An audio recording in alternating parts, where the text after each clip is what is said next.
Chapter number 9 शुरू करेंगे आज हम। चैप्टर का नाम है Tansen the magical musician. Tansen का नाम शायद आपने सुना होगा। तानसेन जो थे वो बहुत ही बड़े, एक प्रख्यात, एक फेमस म्यूजिशियन थे भारत में, और इनके बारे में हम डिटेल में स्टोरी में पढ़ेंगे। चलिए शुरू करते हैं स्टोरी को। Almost exactly in the center of India is a town called Gwalior. In this town is the tomb of Tansen, one of the greatest musicians that ever lived. Gwalior जो है वो भारत के एकदम सेंटर में एक बना हुआ एक शहर है, और इस शहर के अंदर टॉम्ब ऑफ तानसेन, तानसेन जो थे उनका मकबरा बना हुआ है। तानसेन जो थे वो अब तक के सबसे प्रख्यात, सबसे ग्रेटेस्ट म्यूजिशियंस माने जाते रहे हैं। Next to his beautifully carved stone tomb stands a little tamarind tree. उनका जो टॉम्ब है, जहां पर उनका मकबरा है, उसके पास में ही एक इमली का बूटा, इमली का एक पेड़ खड़ा हुआ है।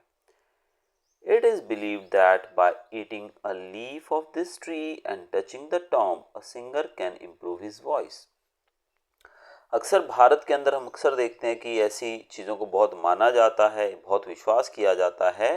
तो यहाँ पर भी इस इमली के पेड़ के साथ एक धारणा, एक विश्वास लोगों का जुड़ा हुआ है कि अगर कोई व्यक्ति इस पेड़ का पत्ता जो है उसको तोड़कर खाएगा तो उसकी आवाज़ बहुत ही मधुर हो जाएगी। कोई सिंगर, अगर कोई गाने वाला, अब देखिए मेरे जैसा बंदा सीधा जाकर खाएगा तो आवाज़ में कोई फ़र्क नहीं पड़ने वाला, क्योंकि हमारी आवाज़ ऑलरेडी पढ़ाने के लिए ठीक है लेकिन गाने के लिए नहीं है। तो जो गायक होते हैं उनकी आवाज़ में काफ़ी फ़र्क आ सकता है। If this sounds like magic, the story of Tansen is equally magical. और अगर ये आपको जादू की तरह लगता है कि भाई क्या एक इमली के बूटे का पत्ता खा के हमारी आवाज़ मधुर हो जाएगी, ये तो म्यूजिशियन, एकदम जादू वाली बात होगी ना, मैजिकल हो गया। लेकिन यहाँ पर तानसेन की जो कहानी है ये उनसे भी ज़्यादा मैजिकल है। चलिए देखते हैं आगे क्या बताया गया है। Even today, many famous musicians follow the style of music created by Tansen known as the Gwalior घराना। आज भी बहुत बड़े बड़े म्यूजिशियंस जो हैं वो तानसेन के द्वारा फॉलो किया गया, जो उन्होंने स्टाइल बनाया था म्यूजिक का, जिसको कहा जाता है ग्वालियर घराना, इसको आज भी बहुत सारे लोग फॉलो करते हैं, म्यूजिशियंस फॉलो करते हैं। About 400 years ago, in a village near Gwalior lived a wealthy poet Mukund Mishra and his wife. They longed to have children of their own. On the suggestion of a friend, Mishra went to Gwalior to seek the blessings of the famous saint and musician Muhammad Gauss. लगभग 400 साल पहले की बात है। ग्वालियर जो था उसके पास में एक नज़दीक में एक गांव था, और उस गांव में एक बहुत ही पैसे वाले, बहुत ही अमीर पोएट, एक कवि रहते थे जिनका नाम था मुकुंद मिश्रा। मुकुंद मिश्रा और उनकी पत्नी जो थी वो एक बच्चे की चाह रखते थे, उनको कोई बच्चा नहीं था, और किसी ने सजेस्ट किया कि भाई आप अगर जो फेमस सेंट और म्यूजिशियन माने जाते हैं जिनको मोहम्मद गौस कहा जाता है, आप उनको मिलकर आइए और उनसे ब्लेसिंग्स, उनका आशीर्वाद देकर आइए तो आपकी गोद भर जाएगी। Almost like magic, soon after receiving the blessings, a child was born. He was named Tansen. जैसे ही वो वहाँ से उनके दर्शन करके उनका आशीर्वाद लेकर लौटे तो उनकी घर में एक बच्चा पैदा हुआ। उन्होंने उसका नाम रखा Tansen. As Tansen grew up, his father engaged teachers to teach him to read and write. जैसे तानसेन बड़े होने लगे, उनके पिता ने, क्योंकि पैसे वाले तो थे ही ऑलरेडी, उनके पिता ने बहुत सारे टीचर्स और ऐसे लोगों को रखा जो उनको सिखा सके पढ़ना और लिखना। Tansen however was more interested in going to the nearby forest with his friends where he would imitate bird and animal sounds. अब पढ़ाने वाले घर पे आते थे टीचर्स भाई, तो बड़ी ही मतलब अच्छी बात थी वैसे देखा जाए तो, लेकिन तानसेन का पढ़ाई में कोई इंटरेस्ट नहीं था। वो चाहते थे कि वो जंगल में जाएं अपने दोस्तों के साथ और वहाँ जाकर वहाँ जो पशु पक्षी हैं उनको इमिटेट करें। इमिटेट का मतलब होता है उनकी नकल करें जैसे वो बोलते हैं।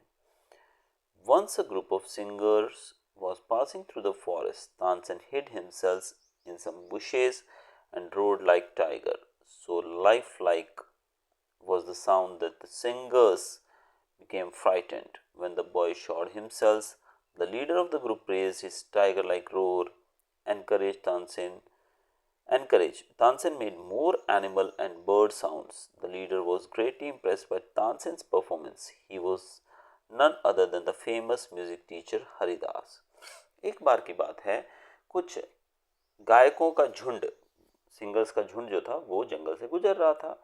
तानसेन ने अपने आप को कुछ झाड़ियों के पीछे छुपा लिया और एक शेर की आवाज़ निकाली। वो शेर की आवाज़ इतनी ओरिजिनल लग रही थी जैसे सच में शेर ही बोल रहा हो कि वो जो सब लोग थे वो डर गए। तभी तानसेन झाड़ियों से बाहर आए। उसको देखकर जो उनके लीडर थे उस ग्रुप के, उन्होंने उसकी बड़ी तारीफ की और कहा कि बहुत अच्छा, तुम तो एकदम लाइवली, जैसे कि सच में शेर दहाड़ा हो ऐसे दहाड़े भाई। तो इससे वो बहुत प्रभावित हुए और उन्होंने तानसेन को कुछ और एनिमल बर्ड्स का भी साउंड निकालने को कहा। तो तानसेन ने वो भी बखूबी किया और बहुत ही इम्प्रेस हुए तानसेन के परफॉर्मेंस से वो लीडर जो थे। और वो लीडर थे कौन? उनका नाम था Haridas. Haridas offered to take Tansen as his disciple. He has great musical talent, said Haridas to Tansen's father. Most reluctantly, Tansen's mother agreed to let her only child go away to Vrindavan to study under Haridas. अब हरिदास जो थे वो सीधा गए उनके पिता के पास। किसके पिता के पास? तानसेन के पिता के पास, और उनसे कहने लगे कि आपके बेटे के अंदर बहुत ज़्यादा टैलेंट है और मैं इसे अपना शिष्य बनाना चाहता हूँ। और माँ जो थी, पिता तो इस बात के लिए अग्री हो गए, माँ जो थी वो भी बड़े ही दुखी हृदय से इसके लिए अग्री हुई कि ठीक है तुम इसे ले जाओ। तो इस तरह हरिदास के साथ वो उनके डिसिपल बन के वृंदावन चले गए, जहाँ पर उन्होंने म्यूज़िक की सीख ली। For almost 10 years, Tansen studied music from Haridas, starting with the basic musical notes sa re ga ma pa dha ni sa. He learned the basics of singing and playing tanpura. लगभग 10 साल तक उन्होंने music सीखा। Basic यानी कि सारे gamma पादा निसा जो हमारा रहता है सरगम, वहाँ से शुरू करके उन्होंने एवं तानपुरा बजाना भी सीख लिया। तानपुरा जो है वो एक तरह का म्यूजिकल इंस्ट्रूमेंट होता है। He learnt about the different ragas of Indian music and how each raga creates a different mood. उन्होंने अलग अलग राग, जो हमारे हिंदुस्तानी म्यूजिक के अंदर अलग अलग राग कहे जाते हैं, उन रागों को सीखा और उन्होंने ये भी सीखा कि किस प्रकार से अलग अलग राग जो हैं अलग अलग मूड जनरेट करते हैं। A raga can make you so happy that you might want to dance, or it can make you so sad that it might bring tears to your eyes. उनका मानना था कि रागा जो है इतने शक्तिशाली होते हैं कि अगर ये आपको खुश कर दें तो आप झूमने लगेंगे, और अगर आपको ये सैड सैड रागा सुनोगे तो आपकी आंखों में पानी आ जाएगा, इतना ज़्यादा उसका प्रभाव रहेगा। Then one day there was a message from home that his father was very ill. I'm happy that you have become a musician. Go and see Muhammad Ghaus, were his father's last words to him. एक दिन अचानक उनको message मिला कि उनके पिता काफ़ी बीमार हैं, और उनके पिता का एक मैसेज इनको मिला कि वे पिता तो बीमार हैं, लेकिन पिताजी की आखिरी इच्छा थी कि वो जाए और मोहम्मद गौस से मिलें, जिनकी कृपा से उनका जन्म हुआ था। ये उनके अंतिम वचन थे उनके पिताजी के। Though very sad, Tansen decided to keep his promise to his father to go to Mohammad Ghaus and be trained by him, but in keeping with Indian tradition he went to seek permission to learn under a new guru from his first guru Haridas.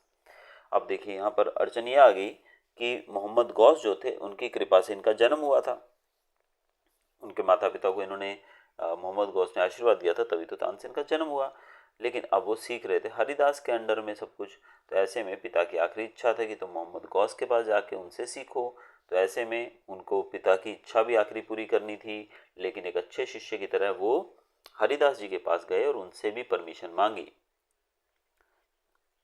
मेरे ख्याल से आज हम में से कोई ऐसा नहीं करेगा, लेकिन ये बहुत अच्छी बात है, ऐसा किया गया। You must obey your father's wishes but you will always be welcome here, you are like a son to me, said Haridas blessing his favourite disciple. Haridas वो भी एक सच्चे गुरु थे। उन्होंने कहा तुम्हें अपने पिता की इच्छा का पूरी तरीके से पालन करना चाहिए, उनकी आखिरी इच्छा को पूरा करना चाहिए।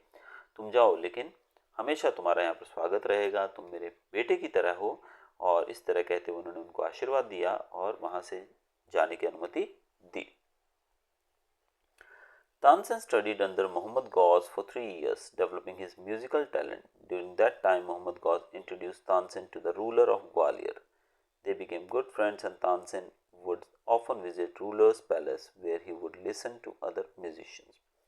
तानसेन ने मोहम्मद गौस के साथ रहकर 3 साल तक उन्होंने उनसे सीखा और म्यूज़िकल टैलेंट को और डेवलप किया, और ऐसे में मोहम्मद गौस ने उनकी मुलाकात ग्वालियर के राजा से करवाई। वो अच्छे दोस्त बन गए और अक्सर तानसेन उनके दरबार में जाते थे जब दूसरे म्यूजिशियंस गाते थे उनको सुनने के लिए। One day, a messenger arrived from the court of Rewa near Gwalior. The messenger opened the scroll and read, King Ramchandra of Rewa would like you to be a musician at his court. एक दिन एक messenger आया और वो रीवा के court से आया था। रीवा नियर बाय कोई राज्य था जहाँ के राजा जो थे, किंगडम था जहाँ के राजा ने उनको एक ऑफर दिया था, और मैसेज में लिखा था कि रामचंद्र जो थे वहाँ के राजा, वो तानसेन को अपने राज्य का, अपने कोर्ट का, अपने दरबार का म्यूजिशियन बनाना चाहते हैं। आपको पता ही होगा पुराने समय में दरबार के अंदर म्यूजिशियंस होते थे।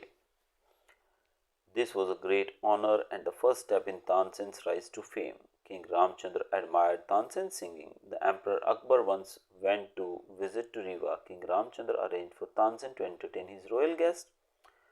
The Emperor was greatly impressed by Tansen's music and soon after his return sent a message to Ramchandra requesting him to send Tansen to his court. तो ये बहुत ही बड़ी बात थी, बहुत ही सौभाग्य की बात थी तानसेन के लिए। उनको अभी फेम मिलने वाला था, उनकी मेहनत का फल मिलने वाला था। तो ऐसे में राजा रामचंद्र ने एक दिन उनके कोर्ट में जब अकबर आने वाले थे, अकबर बादशाह जब ग्वालियर के राजा के कोर्ट में आने वाले थे जिनका नाम था रामचंद्र, तो रामचंद्र राजा जो थे उन्होंने अकबर की वेलकमिंग में, यानी कि जब वो आए तो उनके दरबार में उनके एंटरटेनमेंट के लिए तानसेन को गाने के लिए कहा। तानसेन का गाना सुनकर वो राजा जो थे, यानी कि अकबर जो बादशाह थे, इतने ज़्यादा इम्प्रेस हुए कि जब वो वापस अपने राज्य पहुँचे तो वहाँ से उन्होंने मैसेज किया रामचंद्र राजा को कि प्लीज़ मुझे ये जो तानसेन है इसे मेरे राज्य के अंदर भेज दो, इसे मैं अपने कोर्ट में रखना चाहूँगा। King Ramchandra did not want to part with Tansen, but he could not afford to displease the powerful Akbar. After all, Akbar was the emperor of India, and Ramchandra was only the king of a small state in Akbar's empire. So reluctantly, King Ramchandra sent Tansen as a royal gift. Ramchandra जो थे वो एक छोटे से राजा थे जो कि अकबर बादशाह के राज्य के अंदर, इतने बड़े एरिया के अंदर, यानी कि पूरे भारत में लगभग अकबर का राज था, और ऐसे में वो छोटे से राजा थे। तो वो उनसे उनके मतलब कहे को नहीं टाल पा रहे थे। वो नहीं चाहते थे कि अकबर बादशाह उनसे नाराज़ हो जाए। आपको पता ही पुराने समय में राजा को ना बोलना कितना मुश्किल होता था। तो ऐसे में उन्होंने बड़ी दुखी हृदय से अकबर को अपना जो तानसेन था, उनका जो एक अमूल्य हीरा जो था, वो एज ए गिफ्ट, एक रॉयल गिफ्ट के रूप में उनको दे दिया। Akbar was so impressed by Tansen's music that he bestowed on him the highest honor of the land. Tansen was included among his Navaratna, 9 jewels, the 9 most outstanding talents of the royal court. Akbar इतने ज़्यादा प्रभावित थे तानसेन के गायकी से कि उन्होंने उसको सबसे जो बड़ा जो ऑनर रहता है, सम्मान रहता है, उससे सम्मानित किया। अकबर ने तानसेन को अपने 9 रत्नों में शामिल कर लिया। 9 रत्न मतलब नवरत्न कहा जाता है, जिसको 9 ज्वेल्स भी कहा जाता है, यानी कि अकबर के कोर्ट के 9 रत्न जो थे उसमें शामिल किया गया।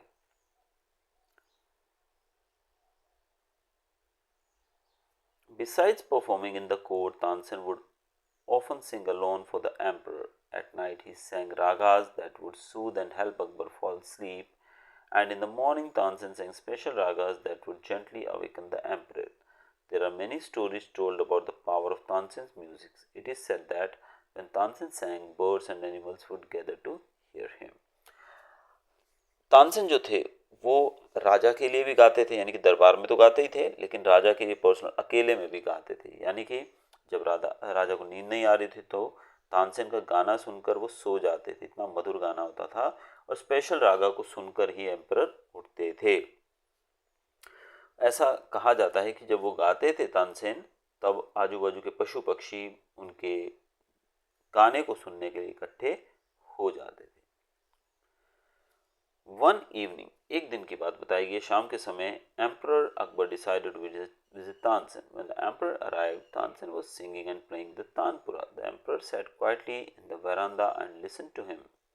So pleased with the emperor with the was the emperor with Tansin's music that after the performance he took off his diamond necklace and presented it to Tansin. एक शाम अकबर राजा जो थे वो तानसेन से मिलने गए उनके घर, उनके जहाँ भी वो रहते थे। और अकबर जब घर पहुंचे तो देखा कि तानसेन तो गाना गा रहे हैं तानपुरा बजाते हुए, और अकबर राजा शांति से बरामदे में बैठ गए और सुनते रहे। ऐसा कहा जाता है कि जब वो गाना खत्म हुआ, राजा इतने ज़्यादा प्रभावित हुए कि उन्होंने अपनी डायमंड की नेकलेस निकाल के उनको present they the. Some courtiers became very jealous of the emperor's high regard for Tansin. They stole the diamond necklace given by the emperor and told him that Tansin had sold it for a large sum of money. When summoned to the royal court and asked to produce necklace, Tansin was unable to do so. The emperor flew into rage. You will be banished from the court till you can present yourself wearing the necklace, roared the emperor. Courtiers का मतलब होता है दरबारी। जो दरबार में दूसरे लोग जो थे वो जलते थे तानसेन से, क्योंकि एम्परर जो थे, बादशाह अकबर जो थे, उनके चहेते थे तानसेन। ऐसे में सबको जलन होती थी। और क्या किया उन लोगों ने जो डायमंड की नेकलेस उन्होंने दी थी राजा ने तानसेन को, उसको उन्होंने चुरा लिया और राजा को गलत बात बोल दी कि इसने बहुत ही बड़ी कीमत में, बहुत ही भारी कीमत में आपकी दी हुई वो निशानी जो थी, वो जो गिफ्ट था, उसको बेच दिया। राजा ने जब उनको बुलाया दरबार में तानसेन को, तो पता लगा तानसेन के पास तो वो नेकलेस है ही नहीं, क्योंकि चुरा लिया गया था। तो ऐसे में तानसेन से राजा का गुस्सा फूटा तानसेन के ऊपर, और तानसेन से कहा गया कि तुम्हें कोर्ट से तब तक बैन कर दिया जाएगा जब तक तुम वो नेकलेस पहनकर नहीं आओगे। Tansen was in disgrace. He had no one to turn to. At last he thought of King Ramchandra and set off to Rewa. Ramchandra welcomed his former court musician. After hearing the whole story, the king said, "Don't worry, just sing for me." Tansen इस अपमान को बर्दाश्त नहीं कर पाए। अब वो किस तरफ जाएं, कोई रास्ता ही नहीं था उनके जाने के लिए। ऐसे में उन्होंने राजा रामचंद्र के राज्य का रुख किया और वहाँ चले गए। रामचंद्र ने उनका स्वागत किया। उनकी पूरी कहानी सुनने के बाद राजा ने कहा, कोई बात नहीं, तुम मेरे लिए गाना गाओ। Tansen sang two beautiful ragas for the king. You have brought me great joy, said Ramchandra, and as a token of appreciation, he presented his jeweled sandals to Tansen. Tansen जो थे उन्होंने दो खूबसूरत राग जो थे वो गाए राजा के लिए। राजा इतने खुश हुए कि उन्होंने उनको एप्रिसिएशन एक गिफ्ट के रूप में उनके रत्न जड़े हुए जो सैंडल्स थे, यानी कि जो पैर में पहनने वाले सैंडल्स रहते हैं उन पर रत्न यानी कि जूल्स जड़े हुए थे, वो गिफ्ट के रूप में तानसेन को दे दिए। Tansen rushed back to Agra and placed the jeweled sandals in front of Emperor. Sir, please take the diamonds from these and forgive me. The jeweled sandals were worth much more than the necklace. The emperor immediately realized that he had misjudged Tansen and said, "Your music is much more valuable than diamonds to me. I should never have doubted you. Return to the court as my royal musician." Tansen को जैसे ही वो gift में sandal मिले, वो तुरंत आगरा पहुंचे अकबर के दरबार में, और उन्होंने वो जूते उनको, सैंडल्स उनको दिए और कहा कि इसके जो नेकलेस के अंदर जो हीरे थे उससे कहीं ज़्यादा महंगे यहाँ पर हीरे जड़े हुए हैं, आप इनको ले लीजिए, लेकिन मुझे क्षमा कर दीजिए, मैंने कोई गलती नहीं की। ये बात देखकर एम्परर अकबर जो थे उनको अपनी गलती का एहसास हुआ कि ये बंदा गलत काम नहीं कर सकता है, और ऐसे में उनको रियलाइज़ हुआ कि उन्होंने गलत जजमेंट दे दिया है अकबर के खिलाफ। और इनको ये भी समझ में आ गया कि अकबर का गाना जो है, तानसेन का जो गाना है वो कहीं कीमती है इन हीरे जवाहरातों से। ऐसे में उन्होंने रिक्वेस्ट की कि तुम मेरे कोर्ट में वापस आ जाओ। Tansen's fame spread far and wide. Tansen's enemies grew more jealous. They suggested to the emperor that he command Tansen to sing Deepak Raga. Raga was one of the most difficult ragas to sing. Besides, so much heat would be caused by a perfect rendering of this raga that not only would lamps alight, but the singer's body too would burn to ashes. Tansen का जो वर्चस्व था, उनका जो महिमा थी वो बढ़ती जा रही थी। तानसेन के दुश्मन भी बढ़ते जा रहे थे। ऐसे में दुश्मनों ने तानसेन से बदला लेने के लिए, उसके फेम को कम करने के लिए एक और षड्यंत्र रचा, जिसमें उन्होंने कहा राजा से, अकबर बादशाह से कहा कि इसे दीपक राग गाने के लिए कहो। दीपक राग एक ऐसा राग था जिसको गाने से इतनी हीट जनरेट होती है कि दीपक जलने लगते हैं खुद ब खुद, और जो उसको गाने वाला होता है यानी कि जो सिंगर है उसकी बॉडी भी पूरे तरीके से जल जाएगी। तो यानी कि बहुत ही खतरनाक माना जाता है इसे। When Akbar asked Tansen to sing Deepak raga, Tansen pleaded. फिर अकबर ने रिक्वेस्ट की तानसेन से कि तुम ये दीपक राग गाओ। तो तानसेन ने उनसे रिक्वेस्ट की, क्या बात कही देखते हैं। Sir, Deepak Raga can set the singer himself on fire but the emperor would not listen. तो तानसेन ने कहा कि ये जो राग है दीपक राग, इससे गाने वाले को भी आग लग सकती है, लेकिन राजा नहीं माने और उन्होंने उससे गाने के लिए कहा। Tansen knew that singing Deepak Raga was dangerous, but he also knew that if Megh Rag, which bring the rain, could be sung at the same time, he would be saved from the fury of fire. But how can I sing both ragas at the same time? Tansen thought worriedly to himself as he roamed in his garden. Suddenly he remembered Rupa, a devoted disciple of Haridas. Tansen के पास एक idea था कि दीपक राग गाऊंगा मैं तो इसमें तो मेरी मौत हो जाएगी, मैं जल जाऊंगा। लेकिन उन्होंने ये भी सोचा, एक अनुमान लगाया कि अगर दीपक राग के साथ साथ मेघ राग भी गाया जाए, मेघ मेघ मतलब बादल, बादल मतलब क्लाउड्स, कि अगर मेघ राग भी गाया जाए तो तुरंत साथ के साथ बारिश भी आ जाएगी, यानी कि इधर आग लगेगी तो उधर बारिश भी आ जाएगी, तो बारिश आग को बुझा देगी, तो मैं बच सकता हूँ। तो लेकिन अब एक ही समय पे दोनों राग गाना तो पॉसिबल नहीं है। तो ऐसे में उनको याद आया, रूपा नामक एक डिवोटी जो थे, हरिदास के डिसिपल थे, उनका याद आया। With the permission of Haridas, Rupa agreed to sing. Rupa was already a very good musician. Tansen used the 15-day preparation time granted by Akbar to train her. At the end of the 2 weeks, Rupa had perfected singing Meghraja.